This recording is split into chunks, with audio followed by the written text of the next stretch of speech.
presentation. Okay, sorry. Okay, fine. So here you can see the first question. Can you able to see now? If you are not able to see or can't hear me, please tell me in the time itself. So first question. So as we have seen, so all the muscles, all the following muscles are supplied by the accessory nerve, except so the muscles are palatopharyngeus muscle, stylopharyngeus muscle. Then you have the palatoglossus muscle and musculus uvulae. So when you see, so these are the muscles supplied by the cranial part of the accessory nerve. The cranial part of the accessory nerve joins with the vagus nerve and it gives off three branches. One is the pharyngeal branch.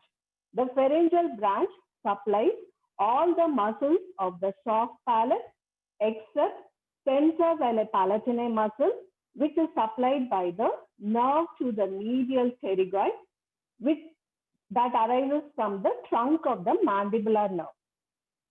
And it also supplies all the muscles of the pharynx except stylopharyngeus, which is supplied by the glossopharyngeal nerve. So here you have four options.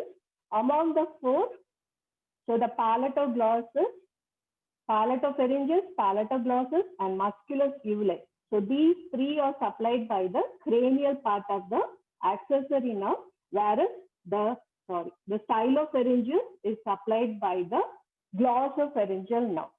Okay, is it clear? If you have any doubt, you can ask me right now.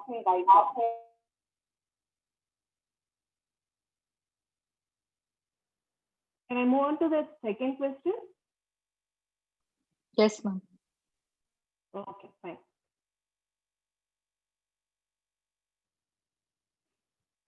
So the next question is, which of the following nuclei is located in the pons? So the options are, you have the fourth nerve nucleus, that is the trochlear nerve nucleus. Next is the vestibular nucleus. And the third one is the nucleus ambiguus. And the fourth one is the olivary nucleus. The answer is the vestibular nucleus. So what are the nuclei which are present in the pons? So the nuclei which are situated in the lower pons are the abducer nerve nucleus, that is the sixth nerve nucleus. Then you have the motor nucleus of the facial nerve, that is the seventh cranial nerve. Then you have the superior and the inferior salivatory nucleus and the lacrimative nucleus. Next, you have the nucleus of the tractus solitarius. Next, you have the vestibular nuclei and the cochlear component, the dorsal and the ventral cochlear nuclei. And the next, you have the spinal nucleus of the trigeminal nerve. So these seven nucleus are present in the lower part of the pons. Whereas in the upper pons, you have the motor nucleus of the trigeminal nerve and the principal or the main sensory nucleus of the trigeminal nerve. So both motor and the sensory nucleus will be present in the upper pons. So these are the nuclei which are present in the pons. Is it clear? Can we move on to the third question? Yes, ma'am. Can continue. So the third question is, so all these are the sensory nerves, cranial nerves, except, so you know you have the 12 pairs of cranial nerves, right from olfactory. So you have, this is the olfactory, that is the first cranial nerve. Next you have the optic nerve, that is the second cranial nerve. Next you have the oculomotor nerve, that is the third cranial nerve. Next you have the fourth cranial nerve, the trochlear nerve. The fifth cranial nerve, the trigeminal nerve. The sixth cranial nerve, the abducer nerve. The seventh cranial nerve, the facial nerve. The eighth cranial nerve, the vestibulocochlear nerve or auditory nerve. Next, you have the ninth cranial nerve, that is the glossopharyngeal nerve. Next, you have the 10th cranial nerve, the vagus nerve. The 11th cranial nerve, the accessory nerve. Then you have the 12th cranial nerve, the hypoglossal nerve. So these are the 12 cranial nerves you have. So among this, when you see the sensory cranial nerves, so olfaction is the sensory. So olfactory nerve is the complete sensory nerve. Optic is for the vision. So that is also a sensory nerve. Next, you have the vestibulocochlear nerve, that is for auditory function. So olfactory, optic, and vestibulocochlear nerve. The first cranial nerve, the second cranial nerve, and the 8th cranial nerve or sensory nerve. Okay. Next, we'll go to the motor nerves. So the motor nerves are the one which supplies the muscles. So oculomotor, the nerve itself indicates it is a motor nerve. So it supplies the muscles of the eye. Oculo is eye, which supplies the muscles of the eye, oculomotor nerve. Next, you have the trochlear nerve.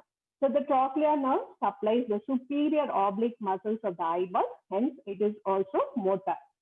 Next, abducer nerve, that supplies the lateral rectus muscle of the eyeball, so that is also motor. So the third cranial nerve, the fourth cranial nerve, and the sixth cranial nerve. So these three are motor nerves. Along with this, you have the hypoglossal nerve, the 12th cranial nerve. So this also supplies the muscles of the tongue. So hypoglossal nerve is also completely motor, and the accessory nerve is also a motor nerve. So trochlear nerve, the oculomotor nerve, third cranial nerve, trochlear nerve, the fourth cranial nerve, the abducer nerve, the sixth cranial nerve, the accessory nerve, the 11th cranial nerve, and the hypoglossal nerve. So all these nerves are fully motor. So when you have the mixture, both motor and sensory in function, so that comes under the trigeminal nerve. Trigeminal nerve is the fifth cranial nerve, so which have sensory and motor component. Likewise, you have the facial nerve, that is also a mixer nerve. Next, the glossopharyngeal nerve, the 9th cranial nerve, that is also a mixer nerve, and the vagus nerve, the 10th cranial nerve. So this is also mixer nerve. The 5th, 7th, 9th, and 10th are the mixer nerve. So the answer for this question will be the hypoglossal nerve, which is a motor nerve. Is it okay? Can we move on to the next question? If you have any doubt, you can clear right now. Can we move on to the next question? Okay, fine.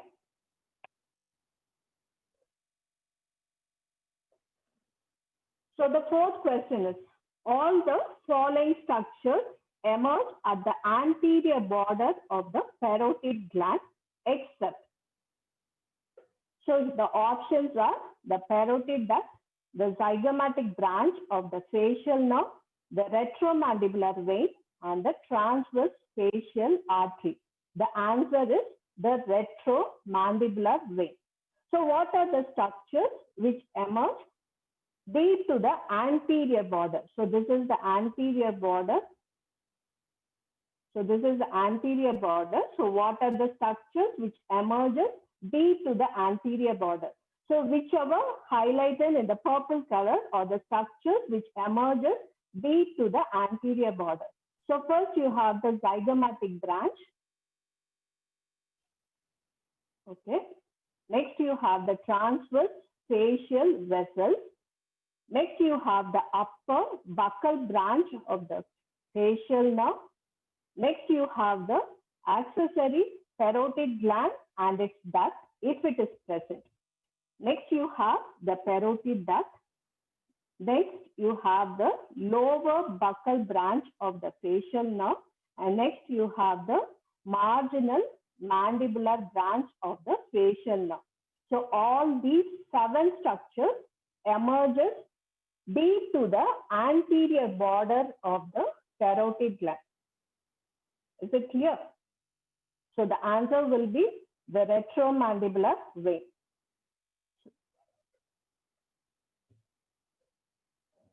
So the 5th question, a tumor in the posterior cranial fossa is least likely to damage. So the options are, you have the oculomotor, the 3rd cranial nerve, the facial nerve, the 7th cranial nerve, the glossopharyngeal nerve, the 9th cranial nerve, and the hypoglossal nerve. So when you see the facial, the glossopharyngeal, and the hypoglossal nerve, so these are the structures which are come in contact with the posterior cranial fossa. Whereas the oculomotor nerve from the middle cranial fossa, it goes in anteriorly to the orbit. So the oculomotor nerve is the least nerve which is damaged in the tumor of the posterior cranial fossa. So the answer will be the oculomotor nerve. Can we move on to the next question? Anyone is having doubt here?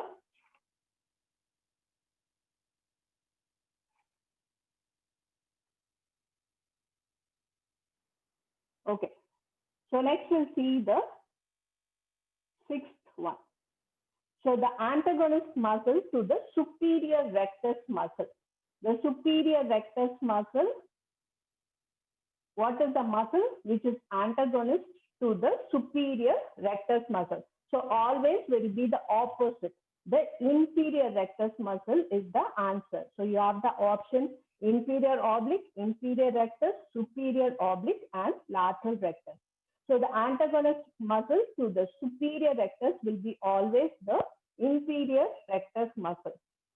So these are the movements of the eyeball which is produced by the corresponding muscles. So in the primary position, the elevation of the eyeball is done by the superior rectus and the inferior oblique muscle. The depression of the eyeball is produced by the inferior rectus and the superior oblique. So this is the antagonist.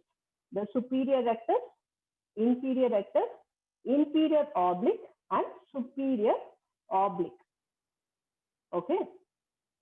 So whereas when you see the elevation of the eyeball in an adducted eye is produced by the inferior oblique muscle, whereas the depression of the eyeball in an adducted eye is produced by the superior oblique.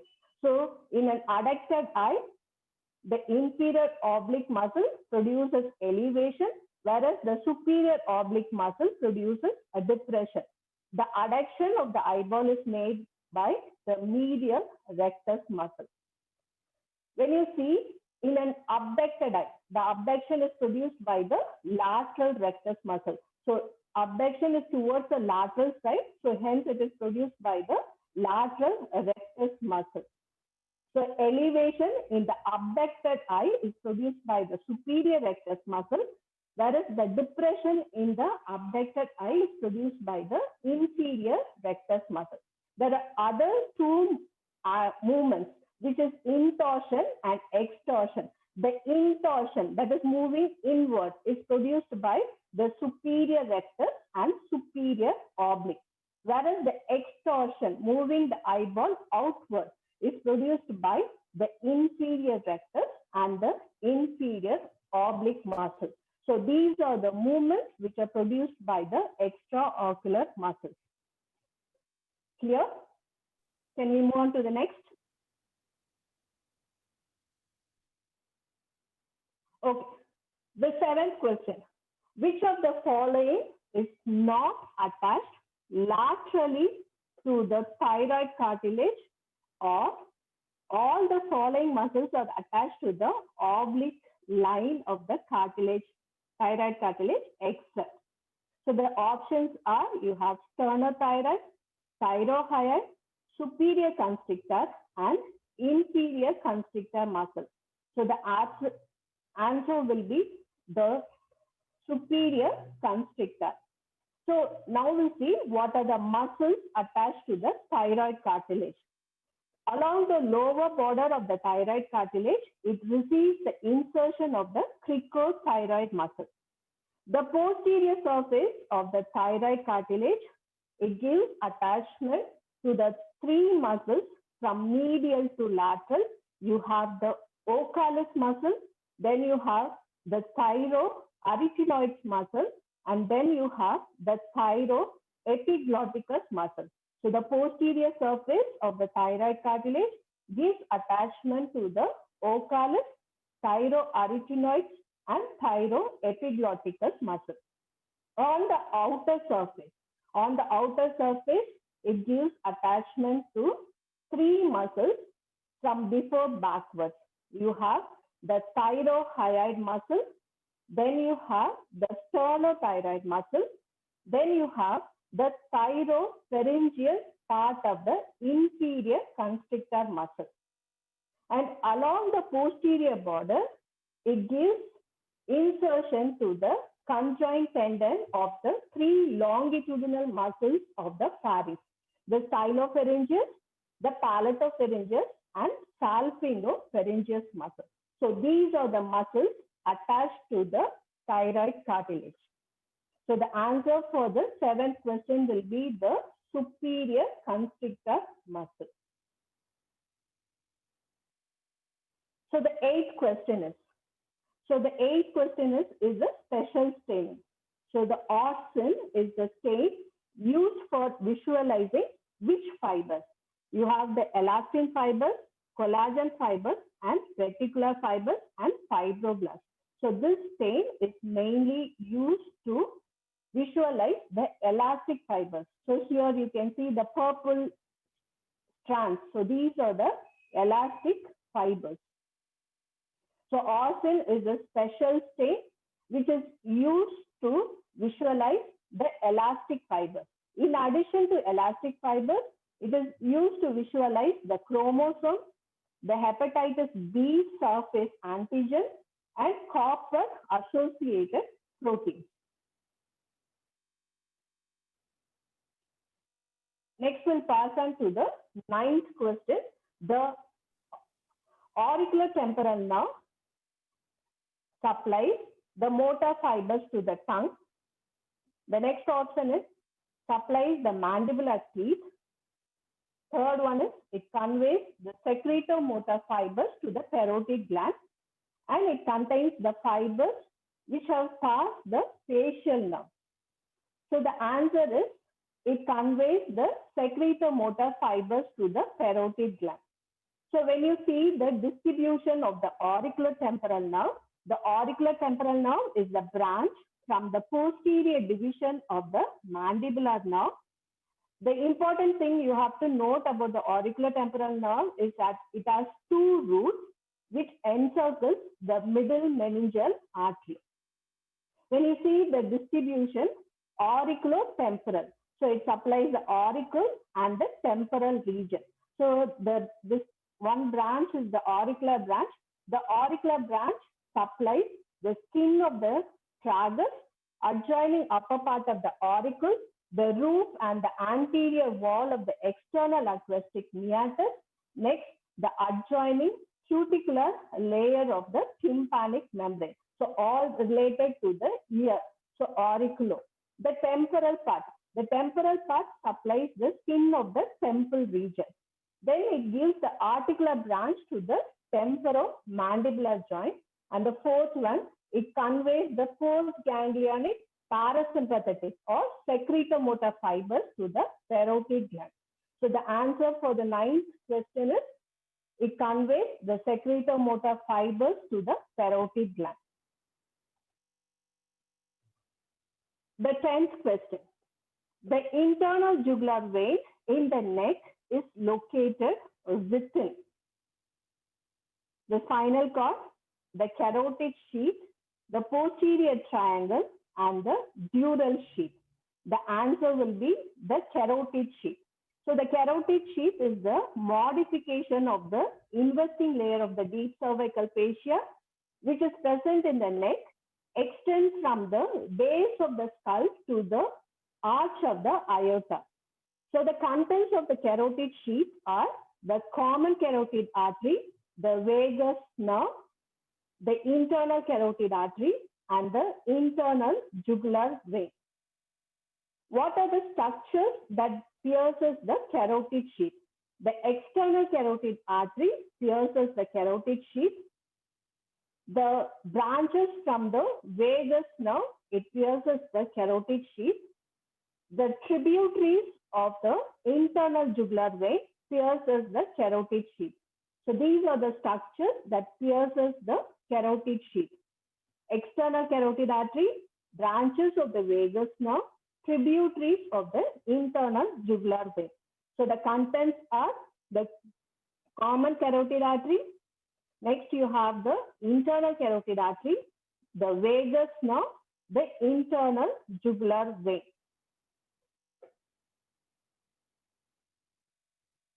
The 11th question. All the following forms the boundary for the digastric triangle. So the other names for the digastric triangle are the submandibular triangle. So the boundaries, the options are anterior belly of digastric, posterior belly of digastric, stylohyoid muscle, and mylohyoid muscle. The answer is the mylohyoid muscle. So when you see the boundaries for the digastric triangle, so antero-inferiorly by the anterior belly of the digastric, postero-inferiorly by the posterior belly of the digastric muscle, supplemented by the stylohyoid muscle, and the base or upper boundary is formed by the base of the mandible and a line extending from the angle of the mandible to the mastoid process.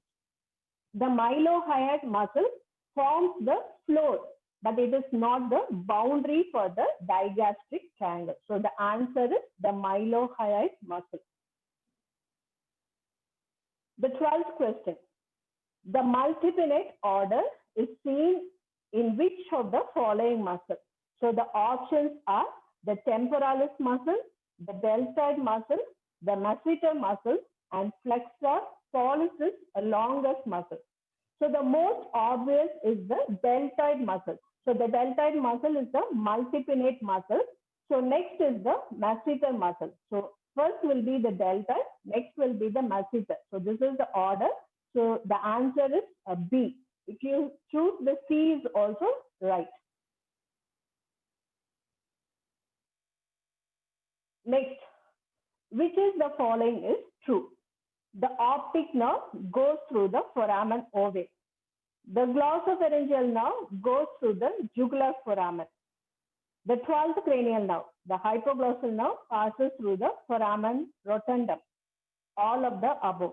The answer is the glossopharyngeal nerve goes through the jugular foramen. The optic nerve passes through the optic canal. The 12th cranial nerve or the hypoglossal nerve, it passes through the anterior condylar canal, or it is also called as hypoglossal canal as the nerve passes through. The next question is, which of the following muscles does not serve? Which of the following muscles does not take its origin from the common tendinous ring? The options are superior rectus, inferior rectus, a lateral rectus, and superior oblique muscle. The answer is D, the superior oblique muscle. So the 3 recti, all the 4 recti, including the medial rectus. So all the 4 recti muscles, they take a common origin from the common tendinous ring. The superior oblique muscle, it takes origin from the undersurface of the lesser wing of the sphenoid, which lies supromedial to the optic canal. So the answer is the superior oblique muscle. The next question is, the facial nerve is a branch of the internal carotid artery, external carotid artery, superficial temporal artery, and maxillary artery. So the facial artery is a branch from the external carotid artery. So when you take the branches of the external carotid artery, the external carotid artery gives off four sets of branches: anterior branch, medial branch, posterior branch, and terminal branch.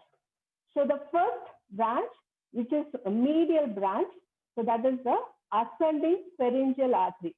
So the ascending pharyngeal artery is the first branch of the external carotid artery, which arises from the medial side of the external carotid artery. Next, we'll see the anterior branches. First is the superior thyroid, next is the lingual, and the third one is the facial. So these three forms the anterior branches of the external carotid artery. The posterior branches are the occipital artery and the posterior auricular artery. So these two are the posterior branches of the external carotid artery. Finally, the terminal branches. The external carotid artery terminates by dividing into maxillary artery and superficial temporal artery. So these are the branches of the external carotid artery. So facial artery is a branch from the external carotid artery. The next question is, the submandibular gland is situated in the submandibular triangle, carotid triangle, muscular triangle, or deep to hyoglossus muscle. So it is situated in the submandibular triangle. So the name itself indicates. So submandibular triangle is also known as digastric triangle. So the digastric triangle contains the submandibular gland. So submandibular gland is located in the submandibular triangle.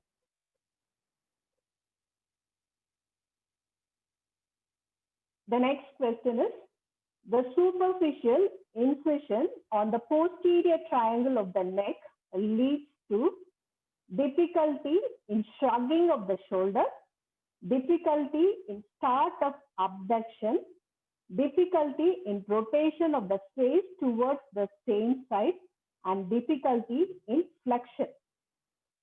So in the posterior triangle, you have the most important structure, that is the accessory nerve.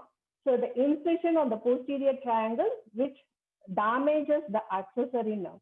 So the accessory nerve supplies the sternocleidomastoid muscle and the trapezius muscle.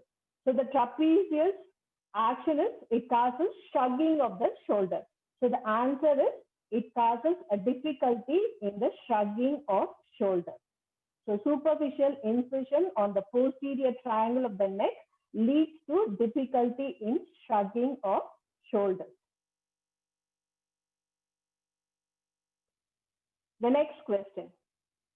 During the surgical removal of the tongue, which part of the lingual artery is ligated before it gives any branches to the tongue or the tonsils? So the lingual artery, so this is the external carotid artery. It gives off the lingual artery. The lingual artery is divided into three parts by the hyoglossus muscle. So the first part, it is lies before the hyoglossus muscle. So it forms a loop. And the second part lies deep to the hyoglossus muscle.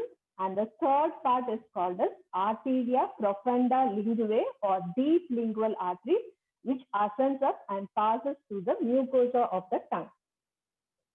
So the ligation of the lingual artery is done at the first part of the lingual artery before it gives up branches to the tongue and the tonsils.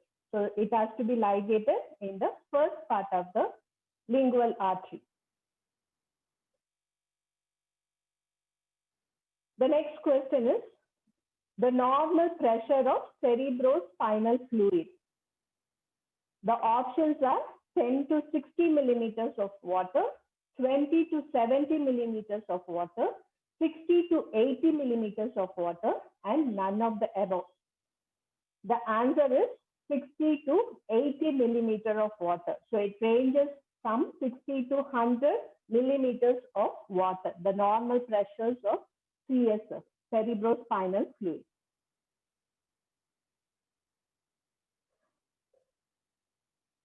The lateral movement of the condyle takes place by, the options are the contralateral lateral pterygoid, the ipsilateral lateral pterygoid, the same side or ipsilateral medial pterygoid, and none of the above.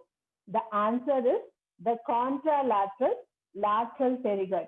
The lateral or the side to side movement from left side is produced by the right side lateral pterygoid muscle. That is, one side muscle pushes the chin to the opposite side. If the right lateral pterygoid and right medial pterygoid act, it pushes the chin towards the left side. Like, so the lateral movement of the condyle takes place by the contralateral lateral pterygoid muscle.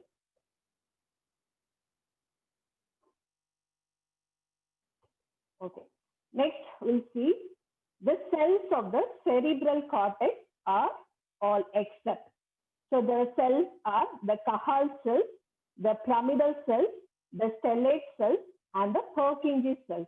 The answer is the Purkinje cells.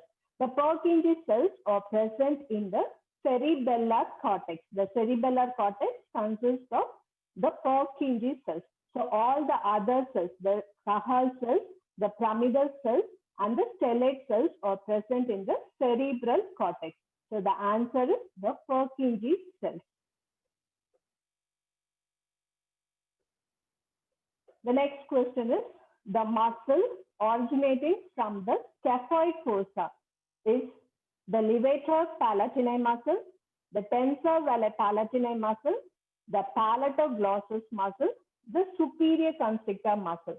The scaphoid fossa lies here. It is present in between the medial pterygoid and the lateral pterygoid plate. You have a depression that is called as the pterygoid fossa or the scaphoid fossa.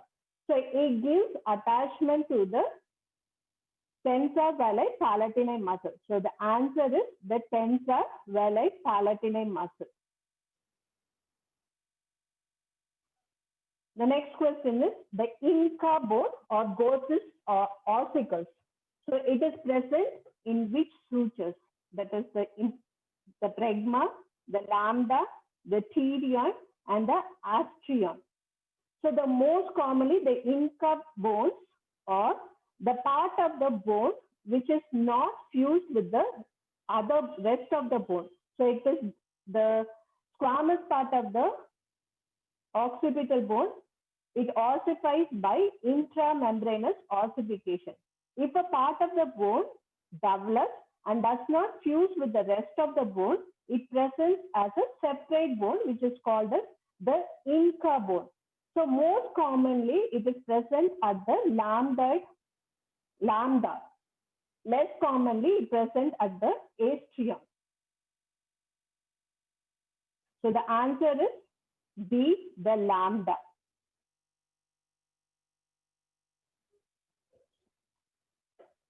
The next question is, the other name for the medulla oblongata is, the options of prosencephalon, mesencephalon, myencephalon or myelencephalon, and none of the above. The answer is the C, the myelencephalon. So during the development, you have the three parts in the neural tube. One is the prosencephalon. So this prosencephalon divides into telencephalon and diencephalon. The telencephalon forms the cerebral hemisphere. The diencephalon forms the thalamus, metathalamus, hypothalamus, subthalamus, and epithalamus. Next, the mesencephalon or midbrain. So this mesencephalon forms the midbrain. The rhombencephalon or the hindbrain.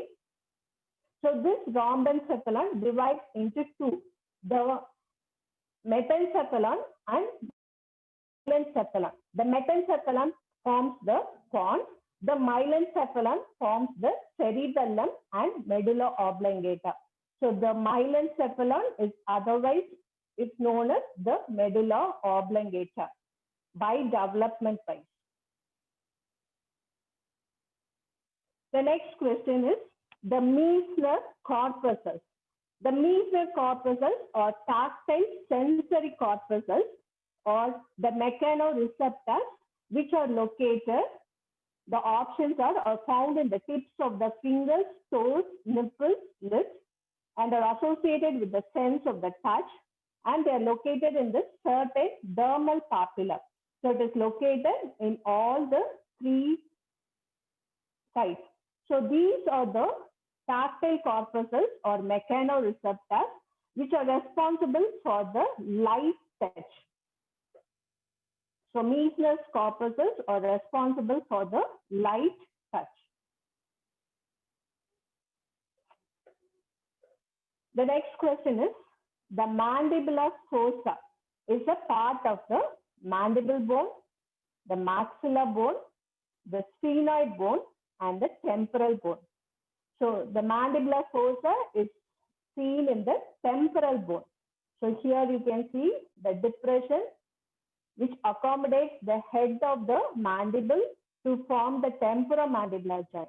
So the mandibular fossa is present in the temporal bone. The answer is D, the temporal bone.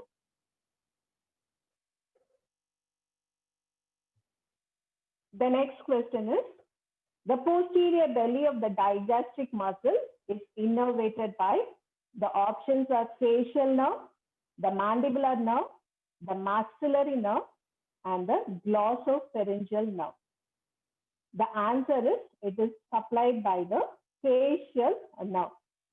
So you have the digastric muscle has two belly, anterior belly and posterior belly.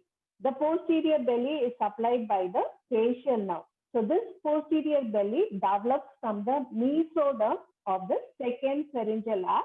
Hence, it is supplied by the facial nerve, which is the nerve of the second pharyngeal arch. The anterior belly of the digastric muscle is supplied by the nerve to the mylohyoid, which is a branch from the inferior alveolar nerve. The inferior alveolar nerve arises from the posterior division of the mandibular nerve. The mandibular nerve is the nerve of the first pharyngeal arch. The anterior belly of the digastric muscle is developed from the mesoderm of the first pharyngeal arch. So the posterior belly of the digastric is supplied by the facial nerve. The anterior belly of the digastric muscle is supplied by the nerve to the mylohyoid, which is a branch from the inferior alveolar nerve. Again, the inferior alveolar nerve is a branch from the posterior division of the mandibular nerve. The posterior belly of the digastric muscle develops from the mesoderm of the second pharyngeal arch, whereas the anterior belly of the digastric muscle develops from the mesoderm of the first pharyngeal arch. The next question is, which muscle makes up the pterygomandibular raphe? The options are the masseter muscle anteriorly and oculomotor, and the masseter muscle anteriorly and the medial pterygoid, the buccinator anteriorly and the superior constrictor, and buccinator anteriorly and the middle constrictor. So here is the image, and here you can see this is the pterygomandibular raphe. So extending from the pterygoid hamulus to the mandible, pterygomandibular raphe. So anteriorly you have the buccinator and posteriorly you have the superior constrictor muscle of the pharynx. So buccinator and superior constrictor muscle are attached to the pterygomandibular raphe. So the answer is C. The buccinator anteriorly and superior constrictor muscle posteriorly.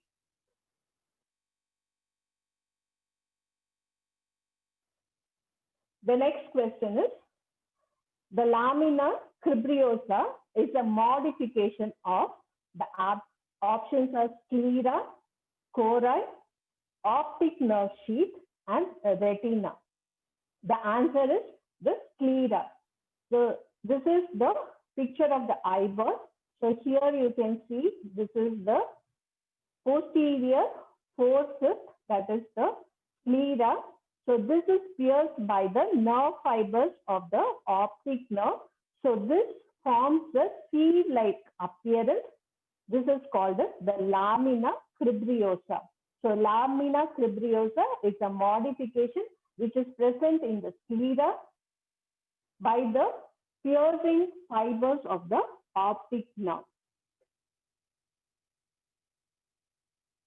The next question. The connecting vein between the facial vein and the cavernous sinus is, the options are superior ophthalmic vein, the inferior ophthalmic vein, the connecting pterygoid vein, and none of the above. The answer is the superior ophthalmic vein. So in this image, you can see, so the supraorbital vein and the supratrochlear vein joins to form the angular vein, which continues as the facial vein. So this facial vein is connected to the cavernous sinus through the superior ophthalmic vein. So the superior ophthalmic vein is the connecting vein between the facial vein and the cavernous sinus.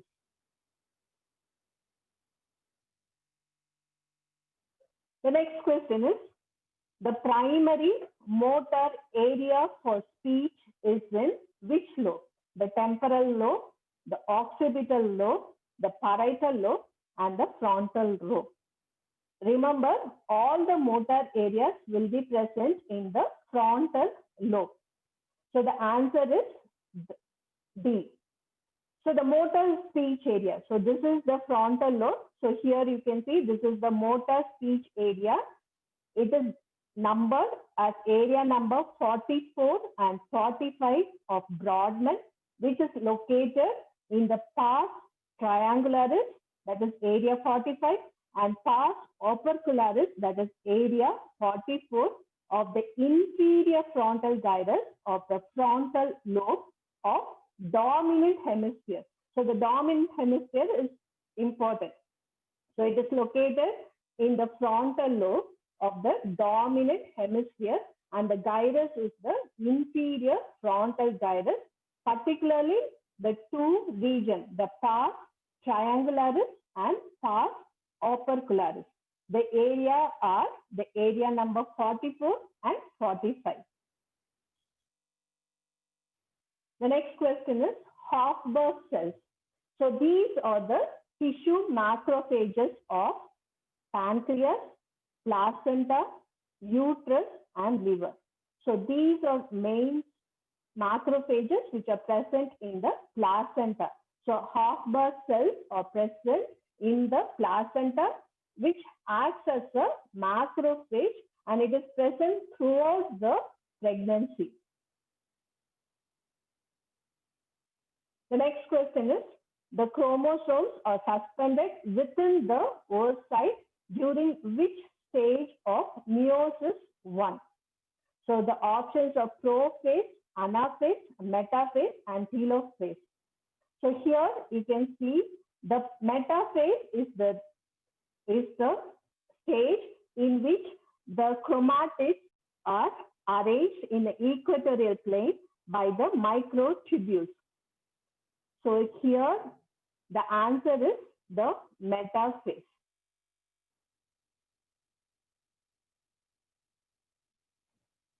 The next question is, in its course, the submandibular salivary gland duct runs deep to stylohyoid, thyrohyoid, mylohyoid, and palatoglossal muscle. The answer is the mylohyoid muscle. So here you can see in this image, so this is the submandibular duct. So this submandibular duct runs in between this is the mylohyoid muscle, and this is the hyoglossus muscle. So this lies in between the mylohyoid muscle and the hyoglossus muscle, and this duct is deep to the mylohyoid muscle. So the answer is the mylohyoid muscle.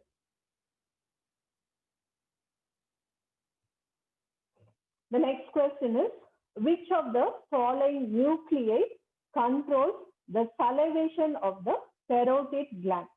So the options are the superior salivatory nucleus, the nucleus ambiguous, the nucleus of the solitary tract, and the inferior salivatory nucleus. So salivation must be controlled by two nucleus, either the superior or the inferior. The parotid gland, it receives the preganglionic parasympathetic fibers or secretomotor fibers. It arises from the inferior salivatory nucleus. So this is the inferior salivatory nucleus. From here, the preganglionic fibers arises and passes through the glossopharyngeal nerve or the ninth cranial nerve. From here, you get the tympanic branch, and this forms the tympanic plexus.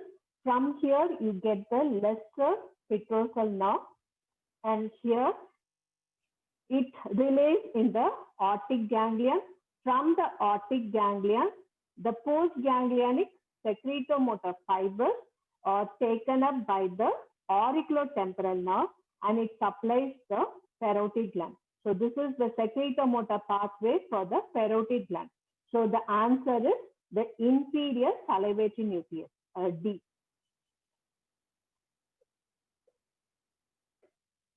The next question. The lateral spinothalamic tract conveys all the following sensation or impulses except the options are you have pain, heat, cold, and light touch. So the most common is the pain and the temperature. The pain and the temperature are carried by the, yes?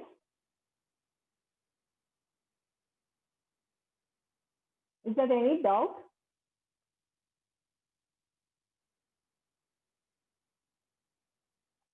Can I proceed? Is it clear? Yes, ma'am. Yes, ma'am. It is clear, ma'am. Oh, I got an interruption. That's why. Okay, fine. Okay, the lateral spinothalamic tract conveys all the impulses except the pain, heat, cold, and light touch. So the pain, heat, and cold comes under the temperature. So these two sensations are carried by the lateral spinothalamic tract. The light touch is carried by the dorsal column. So the answer is the light touch, the D. The next question is, the enamel is derived from ectoderm, mesoderm, endoderm, and mesenchyme. So enamel is an outer covering, so it should be developed from the ectoderm. So the enamel is developed from the ectoderm, whereas the dentin and the pulp develops from the dental papilla, which is derived from the mesoderm. So enamel is derived from the ectoderm. The answer is A, the ectoderm. The next question is, the pisiform bone is which type of bone? Pneumatic bone, sesamoid bone, accessory bone, or long bone? So here, the pisiform bone is one of the carpal bone which are present in the wrist. So it cannot be a pneumatic bone. So pneumatic bones are present in the skull. Accessory bone, it may be. The long bone, it is not a long bone. So it is the short bone. So it is not a long bone. So it comes under the sesamoid bone. Sesamoid bone or the bones which develops in the tendon of a muscle. So this pisiform bone develops in the tendon of flexor carpi ulnaris. So pisiform is the sesamoid bone. The alveolar bone proper is composed of the oven bone only, the bundle bone and the oven bone, the bundle bone and the lamellar bone, and the lamellar bone only. So the alveolar bone is composed of both the bundle bone and the lamellar bone.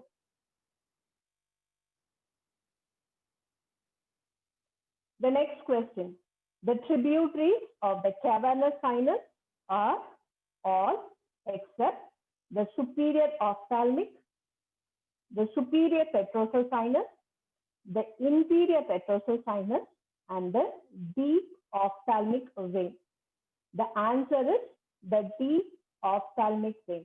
So when you see the tributaries of the cavernous sinus from the orbit, you get the superior ophthalmic vein. Then you have a branch from the inferior ophthalmic vein. Next, the central vein of the retina. So these three are the tributaries from the orbit. From the brain, the cavernous sinus receives the superficial middle cerebral vein and the inferior cerebral vein from the temporal lobe.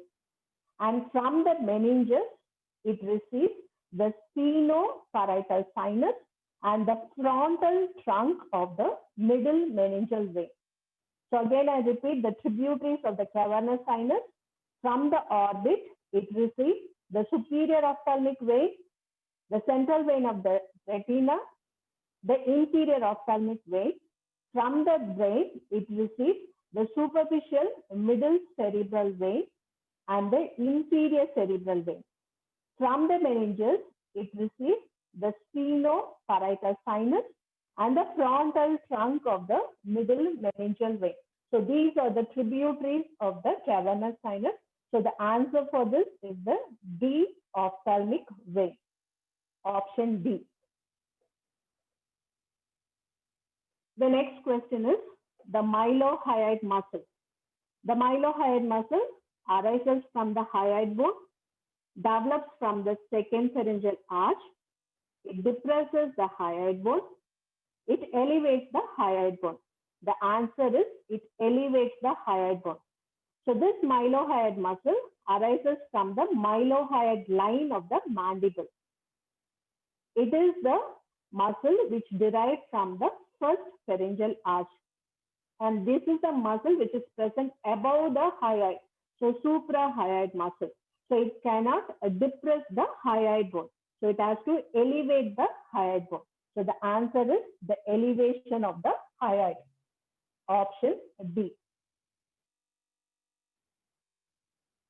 The next question is, which of the following is unpaired sinus? Cavernous sinus, sigmoid sinus, straight sinus, superior petrosal sinus. The answer is the straight sinus. Option C is the answer.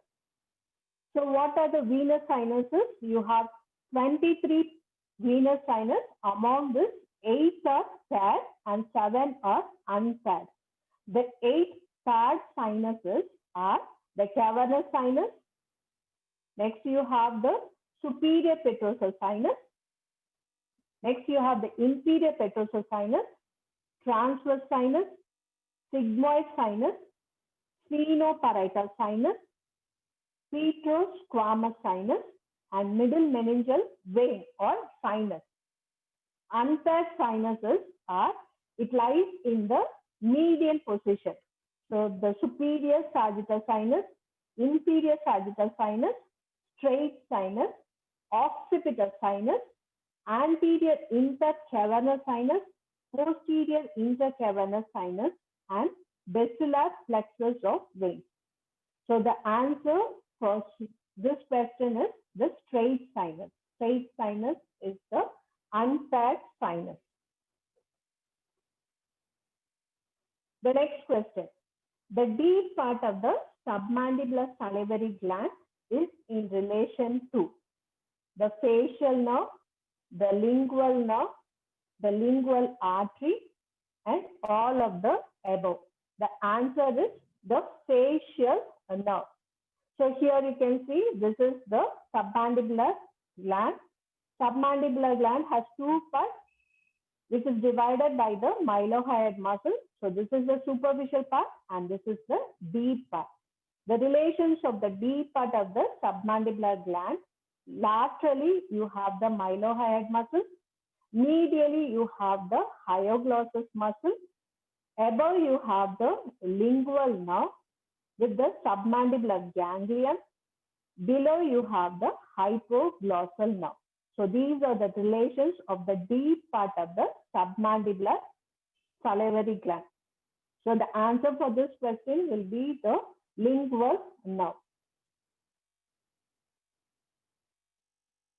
Next question is the hypoglossal nerve injury causes all except loss of taste sensation on the anterior two-thirds of the tongue, ipsilateral muscle atrophy, deviation of the tongue to the same side of the injury, and loss of dorsal contour. So you know the hypoglossal nerve is the 12th cranial nerve. It is the motor nerve. It supplies the muscles of the tongue. So it can't lead to loss of taste sensation. So the answer will be the loss of taste sensation on the anterior two-thirds of the tongue is the answer. It causes the muscle atrophy on the same side.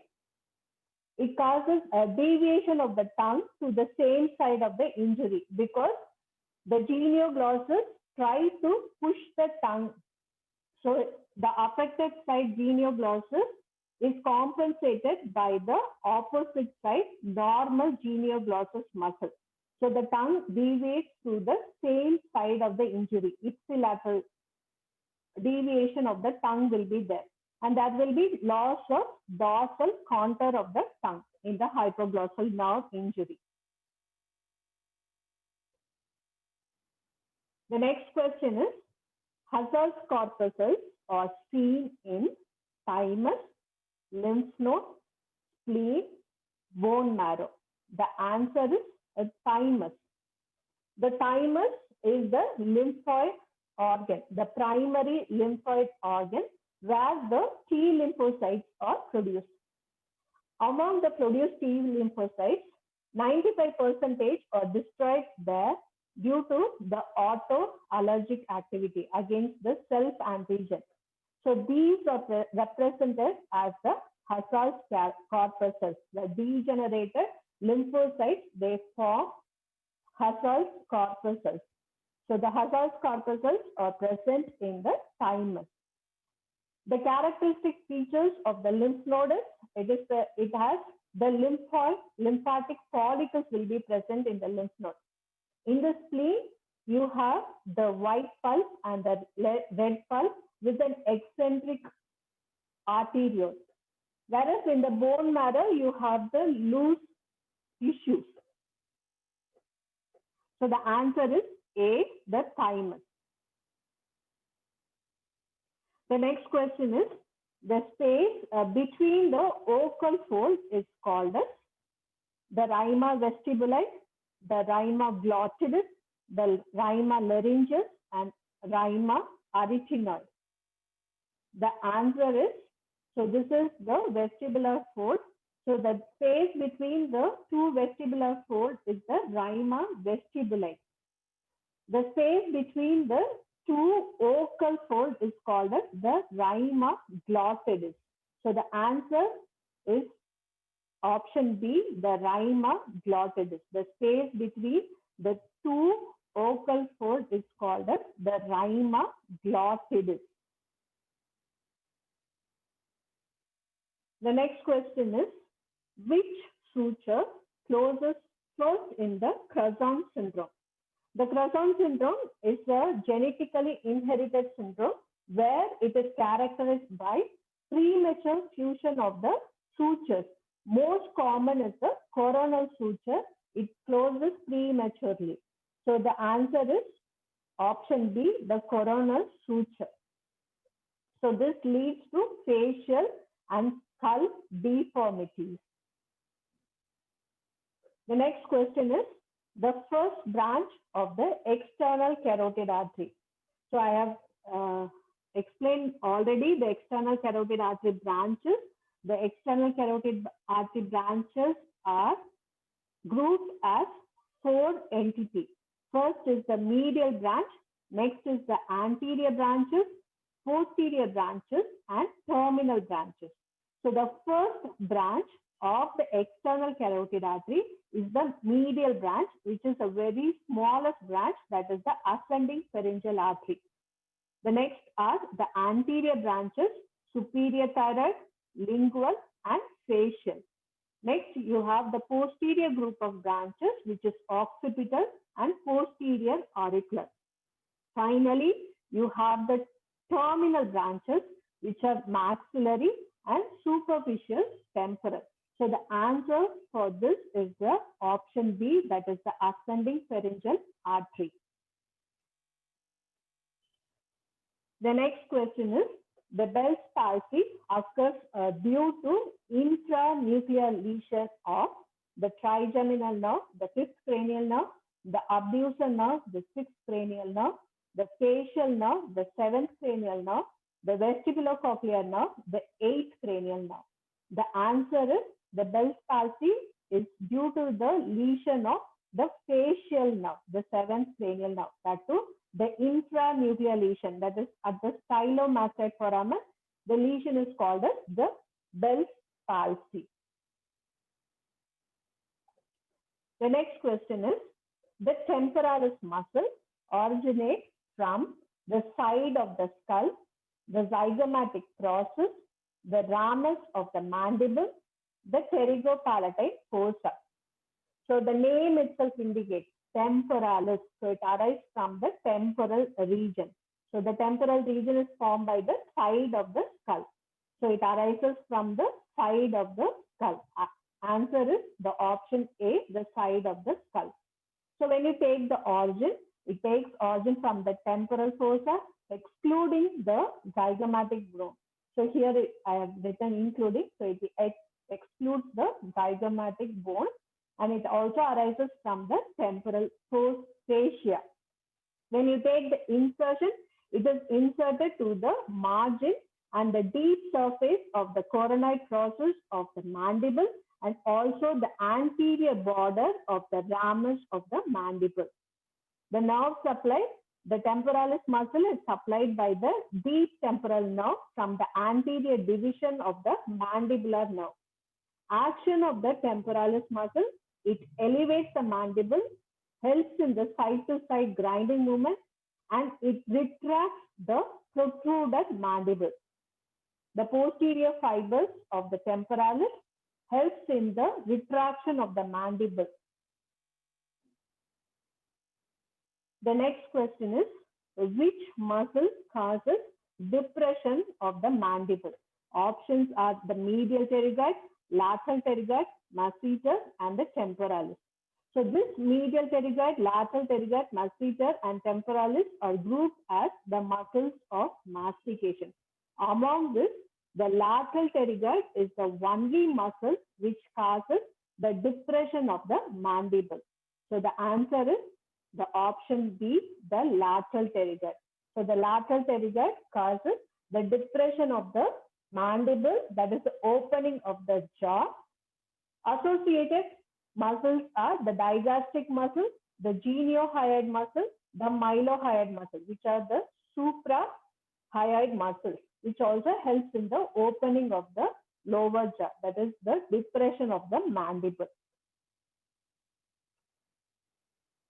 The next question is, the parasympathetic nerve supply to the salivary gland is by the 7th and the 9th cranial nerve, the 9th and the 10th cranial nerve, the 5th and the 10th cranial nerve, the 7th and the 9th cranial nerve. So again, 2 times the option has come.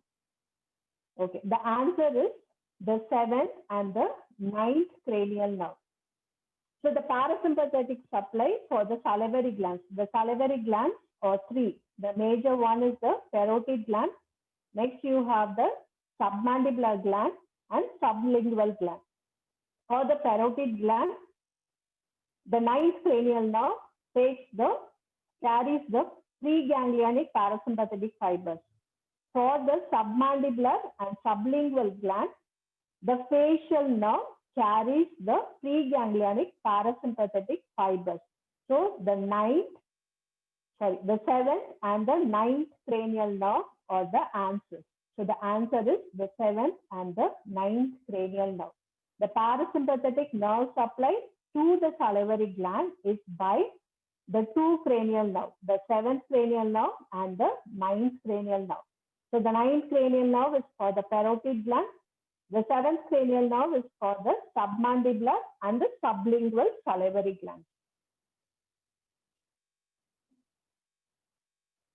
The next question, the ostium of the maxillary sinus is usually found in. So this is the hiatus semilunaris. So the hiatus semilunaris, so it is usually found in the floor of the hiatus semilunaris. The maxillary sinus opening is present in the floor of the hiatus semilunaris. So what are the other sinuses which opens into the hiatus semilunaris?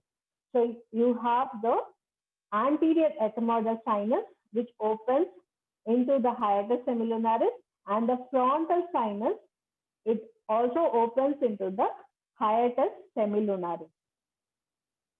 So the maxillary sinus opens into the floor of the hiatus semilunaris, that is the option B. Next question. All the following are true of the hyaline cartilage except it is devoid of collagen fibers, it becomes calcified as age advances, its matrix is translucent and glass-like, the chondrocytes are large and show cell nest. So the cartilages consist of collagen fibers. So it can't be devoid of collagen fibers. So answer will be it is devoid of collagen fibers. So this hyaline cartilage calcifies as age advances, and when you see the matrix, it is translucent or homogeneous, and it is like a glass. And these are the chondrocytes that are appears in nest. So these are the chondrocytes which are grouped and they appear in cell nest. The next question is, the volume of the maxillary sinus is 30 ml. So it is about, ranges from 4.5 to 35.2 ml. So the answer is 30 ml. The next question is, all the muscles are grouped together as muscles of mastication except buccinator, masseter, temporalis, and pterygoids. So the odd man out here is the buccinator muscle. Buccinator muscle is included in the muscles of the face. So buccinator is the answer. So the masseter muscle, temporalis muscle, and pterygoid, they form the muscles of the mastication. Buccinator is the muscle of the face, facial muscle. So the answer is option A, the buccinator.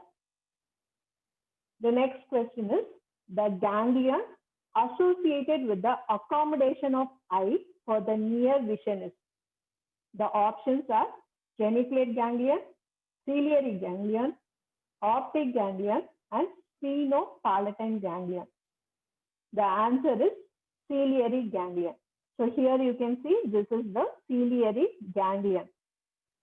So the sympathetic fibers which arises and passes through the ciliary, the postganglionic fibers which passes through the ciliary ganglion through the short ciliary nerve, and they supply the sphincter pupillary muscles which narrows the size of the pupil, and the ciliaris muscle which increases the curvature of the anterior surface of the lens during the accommodation of the eye. So the answer is the option B, the ciliary ganglion.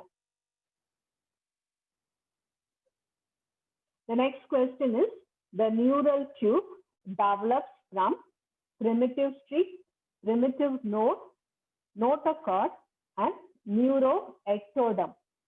So the answer is option B, the neuroectoderm. So in this image, you can see this is the ectoderm. The ectoderm divides into three components: a surface ectoderm, then you have the neuroectoderm, which forms the neural plate, and these are the neural crest cells. So the neuroectoderm forms the neural plate. Subsequently, they form the neural tube. The option Answer is the neuroectoderm. The next question is, which of the following venous sinuses does not receive emissary vein? The options are the superior sagittal sinus, the cavernous sinus, sigmoid sinus, and inferior sagittal sinus. The superior sagittal sinus, cavernous sinus, and the sigmoid sinus, they receive the emissary vein that passes through the foramen which are adjacent to this. Whereas the inferior sagittal sinus is present along the free margin of the falx cerebri, hence it does not receive any emissary vein. The superior sagittal sinus, cavernous sinus, and sigmoid sinus, all the three receive the emissary vein through the foramina which are adjacent to the sinuses. The inferior sagittal sinus is not related to the bone. It is present within the free margin of the falx cerebri. Hence, it does not receive any emissary vein. The answer is inferior sagittal sinus. The next question is the type of the joint formed by the first vertebra with the axis. The first vertebra is the atlas. With the axis is synostosis, synchondrosis, atlantoaxial joint, and syndesmosis. Syndesmosis. The answer is atlantoaxial joint, the joint between the first vertebra, that is the atlas, and the axis. So atlantoaxial joint. So the answer is option C, the atlantoaxial joint. The next question is the action of the digastric muscle. So options are depression of the mandible, protrusion of the mandible, side-to-side movement of the mandible, depressing the floor of the mandible. So you can see this is the attachment of the digastric muscle. So that when the muscle contracts, it pulls the mandible downwards. So it causes depression of the mandible. So the answer is depression of the mandible. Next question is the type of the joint formed by the epiphysis and diaphysis of the long bone is. Options are synostosis, synchondrosis, suture, and symphysis. Synostosis. So that is the union of two bones. So that will be an abnormal one. Synchondrosis. So chondro means cartilage. So in between the epiphysis and the diaphysis, you have the diaphysis is formed by the hyaline cartilage.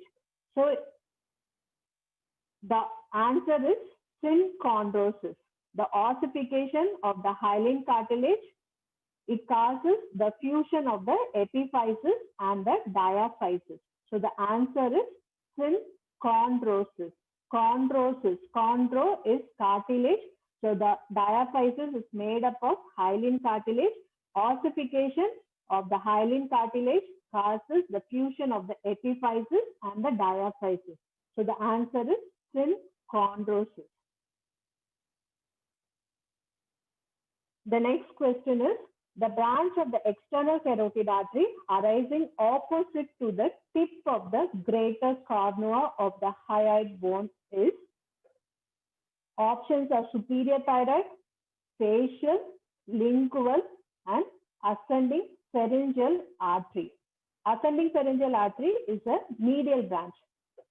So you have to choose from these three arteries, the superior thyroid, facial, and lingual.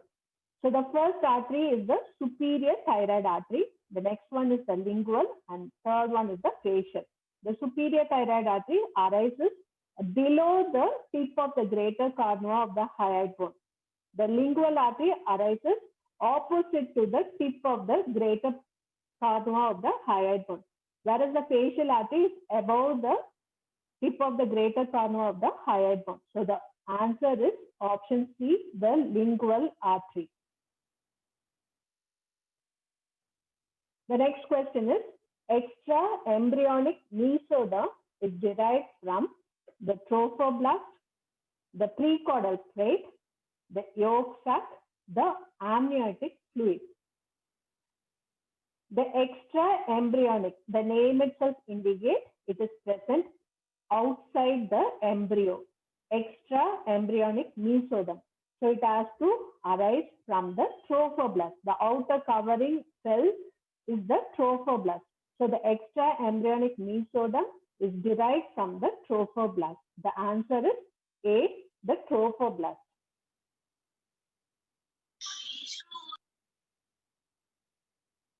The next question, the Ma'am? following bone cells